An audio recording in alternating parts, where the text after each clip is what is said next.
జగన్మాత జగద్రక్షకి అయినటువంటి లలితా పరమేశ్వరి అసురులను వధించడానికి అనేకమైనటువంటి అవతారాలు ఎత్తిన అన్ని శక్తి స్వరూపాలలో కూడా చండీ సప్తసతి అనేటువంటి 13 అధ్యాయాలతో కూడినటువంటి 700 శ్లోకాలతో ఉండేటువంటి అధ్యాయంలో మొదటి అవతారం మహాకాళిగా, రెండో అవతారం మహాలక్ష్మిగా, మూడో అవతారం మహాసరస్వతీదేవగా సమస్తమైనటువంటి అసురుల్ని కూడా వధించింది.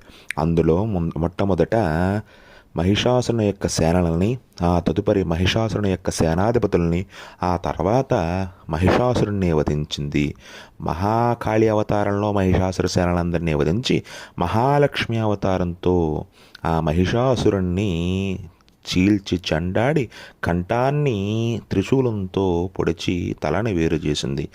ఆ తదుపరి ఆ అమ్మవారు రక్తబీజుడు అనేటువంటి రాక్షసుణ్ణి మహాసరస్వతి అవతారంలో, అలాగే చండముండులు అనేటువంటి వాళ్ళని, ధూమ్రలోచులను అనేటువంటి వాళ్ళని, ఈ విధమైనటువంటి రాక్షసులందరినీ కూడా రక్తబీజుణ్ణి వధించి రక్తాక్షిగా, ధూమ్రబీజుణ్ణి వధించి ధూమ్రలోచుణ్ణి వధించి ధూమ్రాక్షిగా, చండముండుని వధించి చాముండీదేవిగా, శుంభనిశుంభుల్ని వధించి మహాత్రిపుర సుందరిగా ఆ అమ్మవారు మన యొక్క జనులందరినీ, సకల దేవతల్ని కూడా కాపాడారట.